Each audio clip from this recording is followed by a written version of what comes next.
ஓடிக்கொண்டிருப்பார்கள். அந்த நேரத்தில் நமக்காக யாரும் உதவி செய்ய மாட்டாங்க. பாவமான பேச்சுக்களை, அருவருக்கத்தக்க வார்த்தைகளை பேசினோம் என்றால் அல்லாஹ்வினுடைய நேசத்தை விட்டு நம்மை வெகு தூரத்திற்கு சென்று விடும். இந்த பாவமான பேச்சுக்கள் நம்மளை அழைச்சிட்டு போயிருச்சுன்னா, ரொம்ப தூரத்துக்கு கூட்டிகிட்டு போயிருச்சுன்னா, அப்போ நம்முடைய இலக்கை எப்படி அடைய முடியும்? நம்முடைய இலக்கு நாசமாயிராதா? நம்முடைய இலக்கு பாலா போயிராதா? அப்போ நம்முடைய இலக்கை அடைய வேண்டும் என்று சொன்னால் நன்மையான காரியத்தில் ஈடுபட வேண்டும். பாவத்தை ஏற்படுத்தக்கூடிய அந்த சொற்களை விட்டு நாம் தவிர்த்து வாழக்கூடிய ஒரு மக்களாக இருக்க வேண்டும்.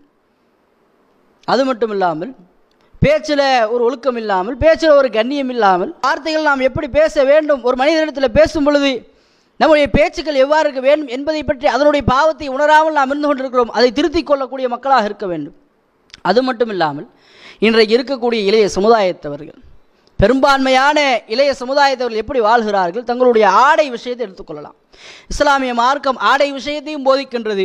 அல்லாஹ்வுடைய தூதர் சொல்லி காட்டுகின்றார்கள், சலாசத்துன், 3 நபர்கள், லா யுகல்லிமுஹுமுல்லாஹு யௌமல் கியாமா, மறுமை நாளிலே அல்லாஹ் ரப்புல் ஆலமீன் அவரிடத்தில் பேச மாட்டான். வலா யன்துரு இலைஹிம், அல்லாஹ் அவர்கள் பக்கம் பார்க்க மாட்டான். வலா யுஸக்கீஹிம், அவர்களை தூய்மைப்படுத்த மாட்டான். வலஹும் அஸாபுன் அலீம், அவர்களுக்கு துன்புறுத்தக்கூடிய வேதனை இருக்கின்றது என நபிகள் நாயகம் ஸல்லல்லாஹு அலைஹி வஸல்லம் சொல்லி காட்டுகிறார்கள். கால ஃபகரஹா ரசூலுல்லாஹி ஸல்லல்லாஹு அலைஹி வஸல்லம் ஸலாஸ மிராரன், நபிகள் நாயகம் ஸல்லல்லாஹு அலைஹி வஸல்லம் அவர்கள் இதை 3 முறை சொன்னார்கள்.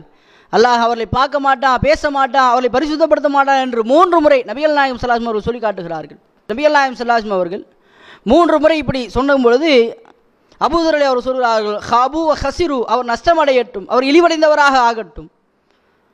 மன்ஹும் யா ரசூலல்லாஹ், அல்லாஹ்வுடைய தூதரே, அல்லாஹ் பார்க்க மாட்டான், பேச மாட்டான், பரிசுத்தப்படுத்த மாட்டான்னு சொல்றீங்களே, மன்ஹும் யா ரசூலுல்லாஹ், அவர்கள் யார்? அல்லாஹ்வுடைய தூதரே, அவர்கள் யார் என்று கேட்கும்பொழுது நபிகள் நாயகம் ஸல்லல்லாஹு அலைஹி வஸல்லம் சொல்கிறார்கள், காலல் முஸ்பிலு, தன்னுடைய ஆடையை தரையில இழுபடுமாறு இழுத்து செல்லக்கூடிய ஒரு மனிதர். வல் மன்னானு, செய்த தர்மத்தை சொல்லி காட்டுபவன். வல் முனஃபிகு சிலஅத்துஹு பில் ஹல்ஃபில் காதிப், தன்னுடைய வியாபாரத்தில் பொய் சத்தியம் செய்து வியாபாரம் செய்பவன். இதில் அல்லாஹ்வுடைய தூதர் முதல்ல சொல்லக்கூடிய ஒரு மனிதர் அல் முஸ்பிலு, ஆடையை தரையில இழுபடுமாறு இழுத்து செல்பவர். பெருமைக்காக 4 பேர் என்ன பார்க்கணும், ஆடை எவ்வளோ அழகா இருக்குது, அப்படியே தரையில் இழுத்துட்டு போகும்போது எவ்வளோ அருமையாக இருக்குது என்று சொல்லி மக்கள் தன்னை போற்ற வேண்டும், புகழ வேண்டும் என்பதற்காக தன்னுடைய ஆடையை தரையில் இழுத்து செல்கிறார்களே, அல்லாஹ் அவர்களை மறுமையில் பார்க்க மாட்டான், பேச மாட்டான், அவரை பரிசுத்தப்படுத்த மாட்டான் என்று அன்னலம் பெருமானார் ஸல்லல்லாஹு அலைஹி வஸல்லம் அவர்கள் சொன்னார்களே. இன்றைக்கு அந்த செயலை இன்றைக்கு பெரும்பான்மையான இளைஞர்கள் தங்களுடைய வாழ்க்கையில் செய்து கொண்டு வருகிறார்கள். அது ஸ்டைலாக போடுறங்க, அழகாக ட்ரெஸ் பண்ணுறது தப்பா, ஸ்டைலாக போடுறது, ஸ்டைலாக ட்ரெஸ் பண்ணுறது தப்பா என்றெல்லாம் அவங்க கேட்பாங்க. ரசூலுல்லாஹி ஸல்லல்லாஹு அலைஹி வஸல்லம் அவர்கள் மற்றொரு ஹதீஸில் சொல்லும் பொழுது, லா யதுகுலுல் ஜன்னா, ஒரு மனிதர் சொர்க்கத்திற்கு நுழைய மாட்டார்.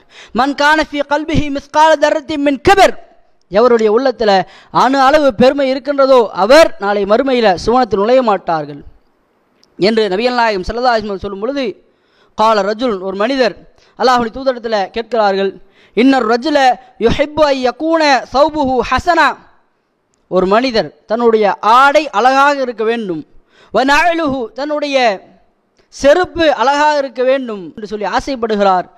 இது பெருமையில் சேருமா அல்லாஹ்வுடைய தூதரே என்று கேட்கும் பொழுது நபிகள் நாயகம் சொல்கிறார்கள், ரசூல் ஸல்லல்லாஹு அலைஹி வஸல்லம் அவர்கள் சொல்லும் பொழுது, கால இன்னல்லாஹ ஜமீலுன், அல்லாஹ் அழகானவன், யுஹிப்புல் ஜமால், அல்லாஹ் அழகையே விரும்புகிறான். அல் கிபர், பெருமைன்னு என்ன தெரியுமா? பத்ருல் ஹக், சத்தியத்தை மறைத்துவிடும். வகம்துன் நாஸ், மக்களை இழிவாக கருதும். பெருமை என்பது சத்தியத்தை மறைச்சிரும். அல்லாஹ் எப்படி, இஸ்லாமிய மார்க்கம் எப்படி தன்னை நடக்க வேண்டும் என்று சொல்கிறதோ அதையெல்லாம் மறைச்சிட்டு தன்னுடைய மனம் போன போக்கில் சென்று கொண்டிருப்பார்கள். நான் தான் சரி, நான் பண்ணுறதான் கரெக்டு என்று நினைத்து கொண்டு இருப்பார்கள்.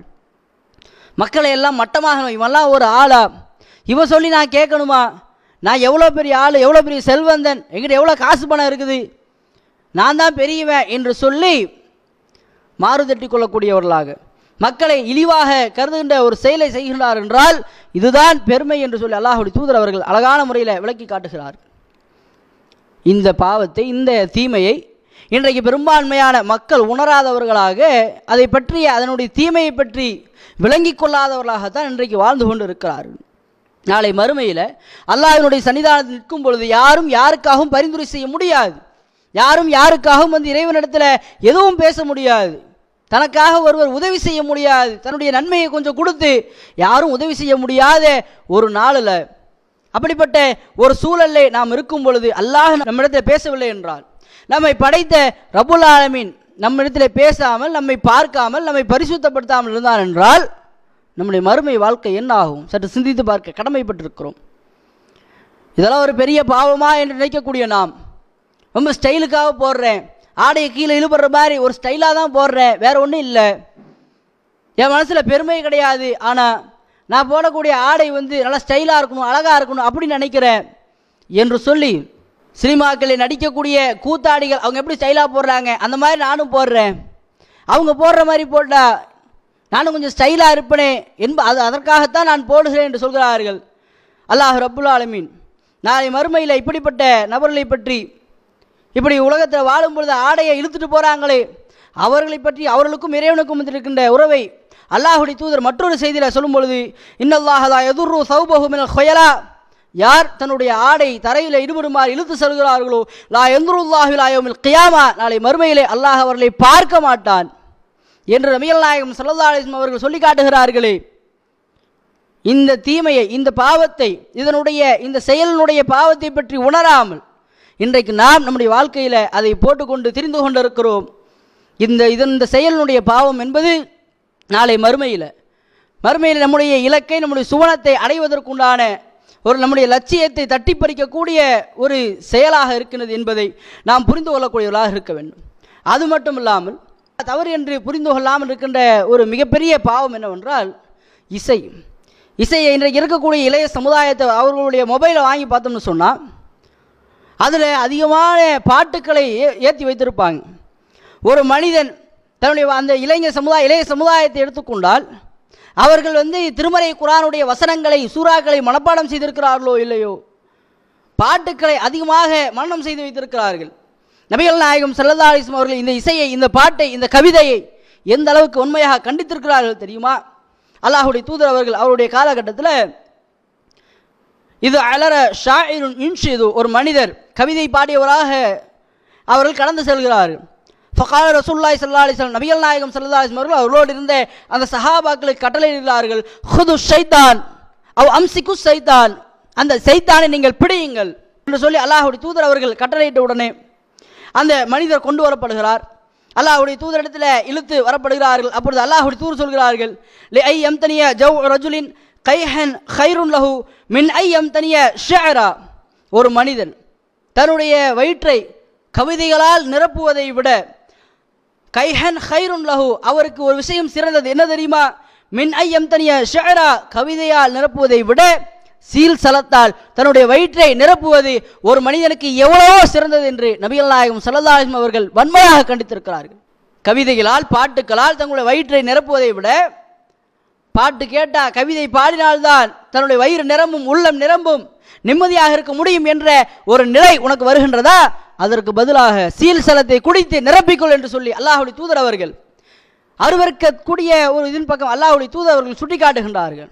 சீல சலத்தை யாராவது விரும்புவோமா? சீல சலத்தை நம்ம யாராவது ஏற்றுக்கொள்வோமா? நம்முடைய உடலில், நம்முடைய காலில் ஒரு அடிபட்டுருச்சு, ஒழு செய்யும் பொழுது, அது தன்னுடைய இயற்கை தேவைகளை நிறைவு செய்கின்ற பொழுது, குளிக்கும் பொழுது அதில் தண்ணி போட்டு சீல்சலம் வந்துவிட்டது என்றால் அதை நம்மளே அருவருப்பாக பார்ப்போம். அப்படிப்பட்ட அந்த சீல்சலத்தோடு அல்லாஹ்வுடைய தூதர் அவர்கள் ஒப்பிட்டு சொல்கிறார்கள், அந்த கவிதை பாடுவதை விட சீல்சலம் என்பது எவ்வளவோ சிறந்தது என்று சொல்கிறார்கள். எனவே இப்படிப்பட்ட தீமையான காரியங்களை, இதெல்லாம் ஒரு சின்ன இதெல்லாம் ஒரு பாவமா, இதெல்லாம் ஒரு தப்பா என்று நாம் நினைத்து கொண்டிருக்கிறோமே, அந்த காரியத்தை விட்டு இன்னும் எவ்வளவோ காரியங்கள் இருக்கின்றது. அதையெல்லாம் உணர்ந்து இறைவனும் இறை தூதரும் அந்த நம்ம சின்ன காரியம் நினைக்கிறோம், சின்ன பாவம் நினைக்கிறோம், அதனுடைய விளைவை பற்றி, அதனுடைய விளைவு நாளை மறுமையை நாசமாக்கிவிடும், நம்முடைய இலக்கான சுவனத்தை அது அழித்துவிடும் என்கின்ற ஒரு எண்ணத்தை நம்முடைய உள்ளத்தை ஆழமாக பதிய வைத்துக் கொண்டு இந்த பாவங்களிலிருந்து நாம் விலகி பரிசுத்த மக்களாக இறைவன் நம் அனைவரையும் வார்த்திருக்கின்ற ஒரு நல்வாய்ப்பை வல்ல ரஹ்மான் நம் அனைவருக்கும் தந்தருவானாக. வாஹிர் தஅவானா அல்ஹம்துலில்லாஹி ரப்பில் ஆலமீன். அஸ்ஸலாமு அலைக்கும் வரஹ்மத்துல்லாஹி வபரகாத்துஹு.